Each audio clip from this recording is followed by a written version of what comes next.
The first step towards achieving your dreams is having the right coach. Get the best education with TADCOM Lab and make your AutoCAD 2D 3Ds Max dreams come true. Download the app now. Sir एक बार planning explain कर दीजिए। जैसे मुझे बताओ क्या चीज़ planning में दिक्कत आ रही है? स्टेयरकेस के बारे में बता दीजिए। स्टेयरकेस की डिटेल जब हम आगे एक्सप्लेन करेंगे तब हम उसको लेके चलेंगे। अभी आप यहाँ पर क्या करिएगा, स्टेयरकेस के लिए आप 10 इंच का आप यहाँ पर राइजर लेके चलोगे, ट्रेड लेके चलोगे, और स्टेयर्स के लिए मिनिमम स्पेस आप छोड़ोगे 3 फीट का, अप्रॉक्स 3 फीट का स्पेस छोड़ोगे, और यू सेक्शन लेके चलोगे। यू में आपका जो लैंडिंग का पार्ट होता है वो आपका 2.5 से 3 फीट लिया जाता है टोटल।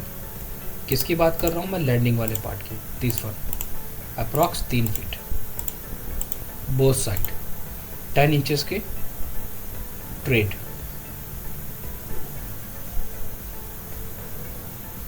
सर और वॉल कहाँ 4.5 लेनी है, कहाँ 9 इंच लेनी है? बिल्कुल ठीक है। ये वाला वॉल इंच आपकी 4.5 इंचेस वहाँ पर ली जाती है जहाँ पर उसका यूज़ नहीं होता है।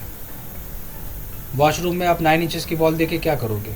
कोई फ़ायदा नहीं है, तो वहाँ पर 4.5। पाउडर रूम में आप 9 इंचेस की वॉल लेके क्या करोगे? कौन सी मजबूती लेके आओगे घर के अंदर? कोई यूज़ नहीं है उसका, तो 4.5। और ज़रूरी नहीं है कि आप कहीं जगह 4.5 और कहीं जगह आप 9 इंचेस लो। बहुत सारे केसेस में लोग 9 इंचेस लेके चलते हैं। अब एग्जांपल लो, हमने यहाँ पर आउटर वॉल सारी क्या करी है 9 इंचेस की। यहाँ पर हमें ज़रूरत नहीं समझी 9 इंचेस की, तो मैंने 4.5 दे दिया। इनर वॉल हमने 4.5 दे दी। हाँ, ये 9 इंचेस क्यों है? क्योंकि यहाँ पर हमारा स्टेयर्स आ रहा है, इसलिए। आगे की वॉल 9 इंचेस है क्योंकि ये मेरी मेन वॉल है सेफ्टी के लिए, तो बाहर की सारी वॉल सेफ्टी के लिए 9 इंचेस। अंदर की वॉल हमने क्या करी, उसकी ज़रूरत नहीं थी, इसलिए उसको हमने पार्टीशन वॉल ले लिया। सिंपल, समझ में आया? और सर जहाँ पे कॉलम कहीं पे छोटे हैं कहीं पे बड़े हैं। कॉलम कहीं पे छोटे हैं कहीं पे बड़े हैं। आप कॉलम्स में काम करिएगा, सिर्फ एक साइज़ लेके चलिएगा जो मैंने एक्सप्लेन करा है थ्योरी के बेसिस पे, कि आप G+2 जो बना रहे हो आप उसी की बेसिस पे लेके चलोगे। सेम साइज़ 9x9 तो 9x9, 9x12 तो 9x12, 9x18 तो 9x18, 12x12 तो 12x12।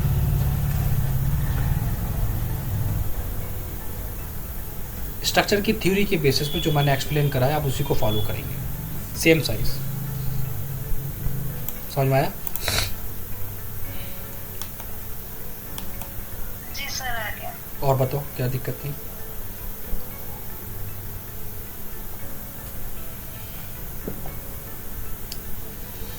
क्लियर है सभी लोगों को? बाकी डिटेल मैं फॉरवर्ड करता हूँ, सभी लोग काम। इसकी डायमेंशनिंग समझने में थोड़ी दिक्कत है, मतलब स्टार्टिंग से ही मैंने इसीलिए क्लास ज्वाइन किया था। सर जैसे अगर हम कैटलॉग से देख रहे हैं फर्नीचर, तो हम परचेज कर सकते हैं और उसी की बेसिस पर डायमेंशनिंग देंगे, बट स्टैंडर्ड सर उसको फॉलो कैसे देते हैं? मुझे आइडिया नहीं। जैसे आप बेड की दे रहे हैं। एक चीज़ गलत कह रहे हो। फर्नीचर में कैटलॉग के बेसिस पे हम बेड को नहीं सिलेक्ट करते हैं। बेड वॉल फिनिशेस और डोर्स विंडोज के लिए होते हैं बिल्कुल कैटलॉग। बिल्कुल बिल्कुल। अभी मैंने क्या एक्सप्लेन करा था कि स्टैंडर्ड का मतलब होता है कि बेड के साइजेस कितने कितने स्टैंडर्ड के साइज़ अवेलेबल हैं, आपको उनको फॉलो करना है। कैटलॉग्स में बेड नहीं देखना है आपको। अच्छा, तो सर जब अपन डायमेंशनिंग देंगे बेड की, तो फिर अपन स्टैंडर्ड्स को देखते हुए देंगे। बिल्कुल। और अगर कोई डिज़ाइन जैसे अपन को अच्छी लगी, डिज़ाइन अपन ने बनाया, तो सर वो कैसे पता चलेगा कि वो कितनी डायमेंशंस में देने हैं? क्योंकि आपका बेड का साइज़ यहाँ पर 72x78 इंचेस है, तो उस डिज़ाइन को आप अपने बेड के अकॉर्डिंग लिख चलेंगे ना। अब वो डिज़ाइन आप 72 से बाहर तो क्रॉस कर नहीं सकते। नहीं, जैसे बेड हेड अपन ने दिया। बेड हेड बिल्कुल सही। बेड हेड की स्टैंडर्ड हाइट 2.5 से 3 फीट रखी जाती है, ओके। लेकिन ये भी कोई फिक्स नहीं है। ये भी फिक्स नहीं है। बहुत सारे बेड अगर आप देखेंगे तो आपने देखा होगा वो फुल टच होते हैं सीलिंग तक।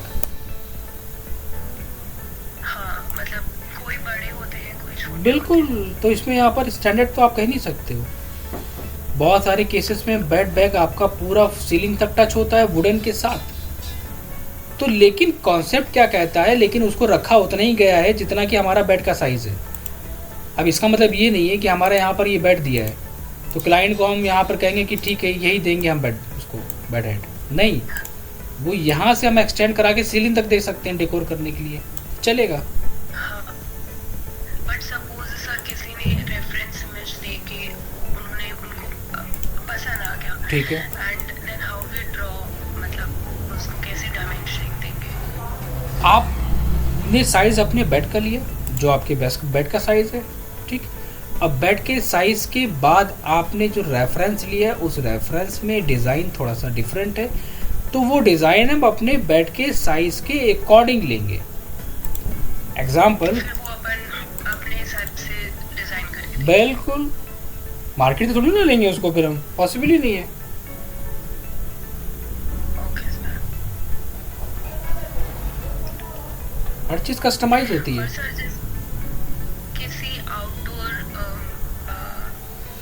मतलब किसी बाहर के लिए अपन डिजाइन करें, अपन को पता नहीं वहाँ पे क्या फिनिशेस मिलते हैं क्या वहाँ पे, तो सर ऑनलाइन उनके साइट्स में कैटलॉग्स मिल जाएंगे उसी बेसिस पर हाँ डिजाइन करके? बिल्कुल, वहाँ अवेलेबल होती है, आप देख सकते हो। NSI अमेरिकन स्टैंडर्ड्स एंड अलग अलग कंट्रीज़ की कैटलॉग्स पड़ी होती हैं, आप उनकी बेसिस पे डिज़ाइन चूज़ कर सकते हो, और सबके डिज़ाइंस अलग अलग होते हैं, सबके साइजेस अलग अलग होते हैं, ये मैं पहले से कह देता हूँ। लेकिन अब इसका मतलब ये नहीं है कि यहाँ पर 6x6 का बेड है तो वहाँ पर 6x6 का नहीं होता, ये स्टैंडर्ड है, ये कहीं भी चल सकता है। बस रिक्वायरमेंट के बेसिस पे और एरिया के बेसिस पे चीज़ों को चेंज करना है मैं ओवरऑल। अच्छा, अब ये नहीं होता है कि बेड का साइज़ आपने 10x10 ले लिया, ये नहीं है। जो साइज़ है बेड का वही चलेगा हर जगह। ठीक है सर। टाइप सर 6x6 ही होता है वैसे तो बेड का साइज। 6x6 नहीं होता है, बहुत सारे होते हैं। आपको टाइप्स ऑफ बेड के नाम पता होना चाहिए ना।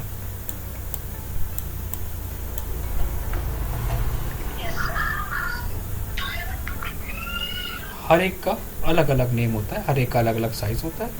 तो उनकी जब मैं PDF शेयर करूँगा तो सभी लोग उसकी स्टडी करेंगे, और उसकी स्टडी करने के बाद फिर फर्नीचर लेआउट पे काम करना स्टार्ट करेंगे। और बीच में कोई भी दिक्कत आएगी बनाते वक्त आप मुझे व्हाट्सअप करिए, मैं डिटेल्स फॉरवर्ड करूँगा, कोई भी दिक्कत आएगी किसी को, ठीक है। Okay sir. क्लियर है? और कोई क्वेश्चन में किसी का बताओ। सर नहीं। कोमल, नो सर। ठीक है, काम करना स्टार्ट करो, मैं सारी डिटेल्स फॉरवर्ड करता हूँ, सारी नोट्स, सारी स्टडी वाली जितनी भी PDF है, ठीक है। Okay sir. चलो ओके, थैंक। कैटलॉग के बेसिस पे हर एक डोर, लेकिन विंडो के लिए आपको पता होना चाहिए कि टाइप्स ऑफ विंडोज़ कौन कौन सी होती हैं, क्योंकि जब तक हमें टाइप्स ऑफ विंडोज़ की इन्फॉर्मेशन नहीं मिलेगी तब तक हम विंडोज़ को नहीं दे सकते। उसमें बहुत सारी चीज़ें आती हैं, ये पता होना चाहिए। टाइप्स ऑफ विंडोज़ में आपके fix window, sliding, pivoted, double hung, louvred window, casement window, metal, sash, corner, bay window, dormer window, gable window, ये टाइप्स ऑफ विंडोज़ होती हैं। और हर एक विंडो की एक अलग प्रॉपर्टीज़ होती है, उसकी स्पेसिफिकेशंस होती है। This one is fix window. Fixed windows are fixed to the wall without any closing or opening operations. In general, they are provided to transmit the light into the room, and fully glazed shutters are fixed to the window frame. The shutters provided are generally weatherproof. Sliding windows. So, in this case, window shutters are movable in the frame. The movement may be horizontal or vertical based on our requirement, and the movement of shutters is done by the provisions of roller bearings. Generally, these types of windows provided in bank, buses, counter, shop, कहाँ पर कौन सी window दी जाती है। Pivoted window, and in these types of windows, pivots are provided to windows frame, and pivot is a shaft which help to oscillate the shutters, no rabbets are required for the frames. इसी तरह double hang Windows क्या होती है उसकी details, lowered window क्या होती है उसकी डिटेल्स, कैसमेंट विंडो क्या होती है उसकी डिटेल्स, मेटल विंडो की इंफॉर्मेशंस, एवरीथिंग, सैश विंडो उसके बारे में, कॉर्नर विंडो उसके बारे में। तो हमने यहाँ पर क्या यूज़ करा, मैंने यहाँ पर जो मोस्टली यूज़ करी जाती है केसमेंट विंडो, उस केसमेंट विंडो को हमने यूज़ करा टैग के साथ, केसमेंट विंडो इंफॉर्मेशन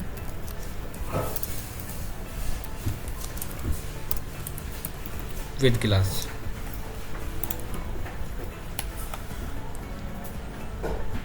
इसी तरह हमारे पास अगर D1 के 3 डोर हैं तो हमें एक बनाना होगा, और D1 और D2 अलग अलग हैं तो उनको अलग अलग बनाना पड़ेगा, W1 अलग है तो अलग बनाना पड़ेगा, और ग्राउंड फ्लोर और फर्स्ट फ्लोर की डिटेल आपको अलग क्रिएट करना पड़ेगी। ये बात हम पहले से एक्सप्लेन कर देते हैं, और दोनों की दोनों चीज़ें हमें बहुत ही सिस्टमेटिक वे में चाहिए हर एक का टास्क, इसीलिए मैं आगे मूव नहीं कर रहा था ताकि पिछला वाला कंप्लीट हो जाए।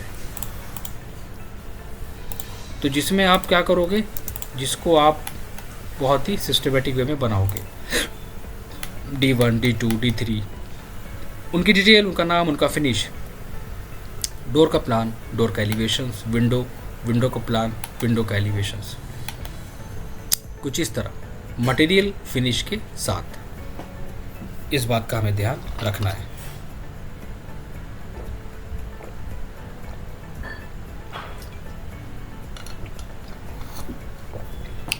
नेक्स्ट हम बात करते हैं, इसको आप कंप्लीट करके अपनी ड्राइंग की जो शीट है उसको आप वहाँ पर प्लेस कर देंगे। नेक्स्ट आता है फर्नीचर लेआउट।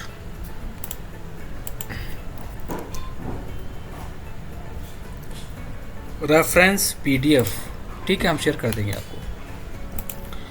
फर्नीचर लेआउट एक बहुत ही सिंपल लेआउट है और बहुत इंपॉर्टेंट है। मैं फर्स्ट डे से सभी लोगों से कहता चला आ रहा हूँ कि आप लोग एक डिटेल लेआउट बनाइए, डिटेल लेआउट बनाइए। उस डिटेल लेआउट का मतलब क्या होता है आपको समझ में आ रहा है? उस डिटेल लेआउट का मतलब ये होता है कि आपका काम आसान हो गया आगे। एक प्लान से कितना काम आसान होगा आपका, आपको डिटेल्स क्रिएट करने की ज़रूरत नहीं पड़ेगी। अगर आपने फर्नीचर्स को प्लानिंग के अंदर ही दिया सिस्टमेटिक वे में, तो इसका मतलब आप जानते हैं कि आपको मेहनत करने की ज़रूरत फर्नीचर लेआउट में नहीं है।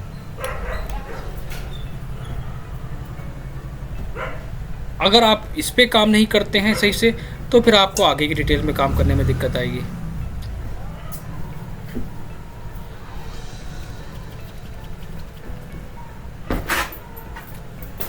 Kitchen, dining, drawing room, washroom, master bedroom, हर एक चीज़। मैं क्यों फर्स्ट डे कहता हूँ कि जब तक प्लानिंग कंप्लीट ना हो तब तक आगे ना बढ़ो, इसीलिए अगर हमने प्लानिंग के अंदर अपनी ये सारी चीज़ें मेंशन कर दी तो फर्नीचर लेआउट पे काम करना बहुत आसान है, क्योंकि हमें कुछ नहीं करना है वहाँ पर, क्योंकि हम पहले ही काम कर चुके हैं प्लानिंग के अंदर। हम पहले ही प्लानिंग में चीज़ें मेंशन कर चुके हैं। बस हमें करना क्या है, जितनी भी हमारे पास एक्स्ट्रा डिटेल्स हैं, ये डायमेंशंस हैं, सबको रिमूव कर देना है, क्योंकि हम जिस डिटेल्स पे काम करते हैं उसको रखना होता है, बाकी सबको डिलीट करना होता है। और ये जो इनर डायमेंशंस अगर आपने दी हैं प्लानिंग के अंदर, आपको ये सब हटानी है। तो देखो एक तरीका होता है, आप इस डायमेंशन को सेलेक्ट करो, राइट क्लिक करके सेलेक्ट सिमिलर, तो ओवरऑल सेलेक्ट हो जाएगा। तो शिफ्ट सेलेक्ट करके, शिफ्ट को प्रेस करके ड्रैग करो तो डीसेलेक्ट हो जाएगा एंड डिलीट। अब यहाँ पर आपको थोड़ा सा सोचना पड़ेगा कि दिस वन इज़ वॉशरूम, तो यहाँ पर चलो एक गिलास ऐड करा देते हैं फर्नीचर लेआउट में, ताकि इसके इंटीरियर में दिक्कत ना आए मुझे बनाने में। कुछ चीज़ें आपको खुद से डिसाइड करनी पड़ेंगी, और आपकी प्रैक्टिस ही आपको बनाएगी क्रिएटिव। ये बात मैं पहले बोल चुका हूँ। This one is shower area,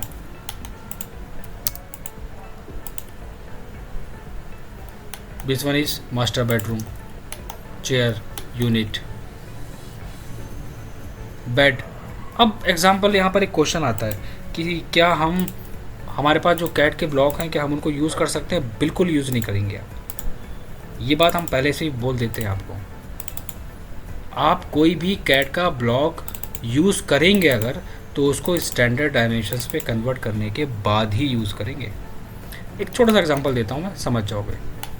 मुझे अपने बेडरूम में एक बेड को मेंशन करना है, तो मैंने डिसाइड करा कि एक सिंपल सा बेड हम चूज़ करेंगे और ज़्यादा डेकोरेटिव नहीं देना है, क्योंकि हमारे लिए इंपॉर्टेंट है क्या, फर्नीचर लेआउट। मैंने बेड को सेलेक्ट करा, Ctrl+C कॉपी, अपनी ड्राइंग में आए Ctrl+V, बहुत बड़ा आ रहा है, कोई बात नहीं, स्केल करके छोटा कर लो।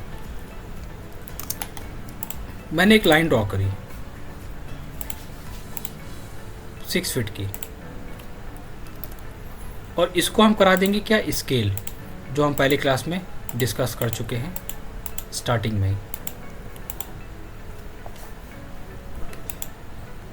क्या कमांड था, स्केल, SC एंटर, सेलेक्ट करके SC enter.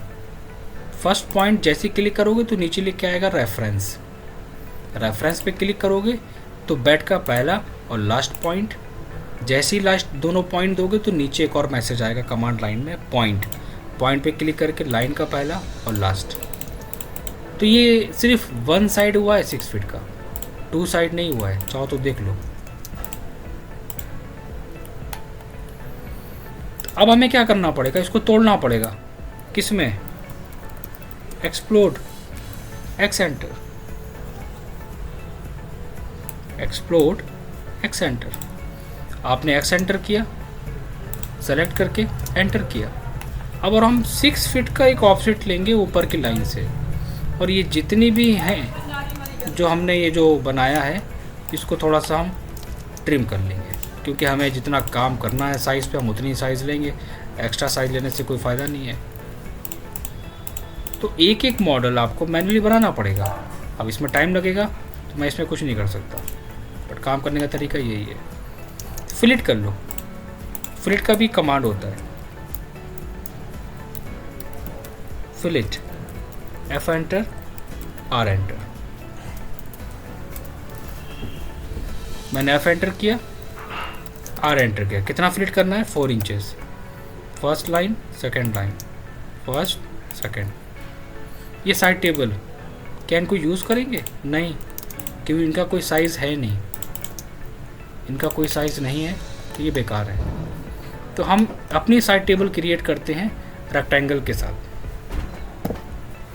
REC enter, click करके D एंटर। कितना, 14/16 का ले लो साइज। रोटेट कराओ, RO एंटर करके और पकड़ के प्लेस कर दो। मेंशन करना पड़ेगा जो आपने बनाया है उस डिटेल के बेसिस पे। डोर विंडो शेड्यूल्स आपका परफेक्ट होना चाहिए on the basis of catalogue and furniture layout आपका परफेक्ट होना चाहिए।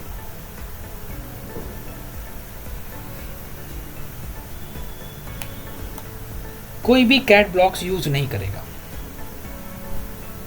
ये बात सभी लोगों को ध्यान रखनी है। कोई भी कैट ब्लॉक नहीं देगा। अगर कैट ब्लॉक अगर आप यूज़ करना चाहते हो तो आप उसको पहले स्टैंडर्ड डायमेंशंस पे कन्वर्ट करोगे, और स्टैंडर्ड डायमेंशंस पे कन्वर्ट करने के बाद ग्रुप में करके फिर आप उसको वहाँ पर मेंशन करोगे।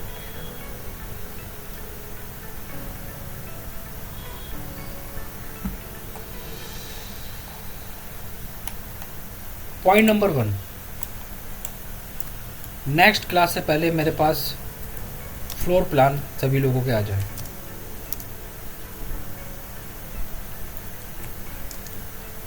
Ground floor, first floor. Number 2, door window detail complete, किसकी किसकी, ग्राउंड फ्लोर की एंड प्लस फर्स्ट फ्लोर की। तीसरा, फर्नीचर लेआउट मेरे पास आ जाना चाहिए ग्राउंड का प्लस फर्स्ट का। देन हम नेक्स्ट टॉपिक पे मूव करेंगे। अदरवाइज फिर आप लोगों को टास्क कंप्लीट करने में बहुत ज़्यादा डिफ़िकल्टीज होंगी और कोई फ़ायदा नहीं रहेगा फिर काम करने में।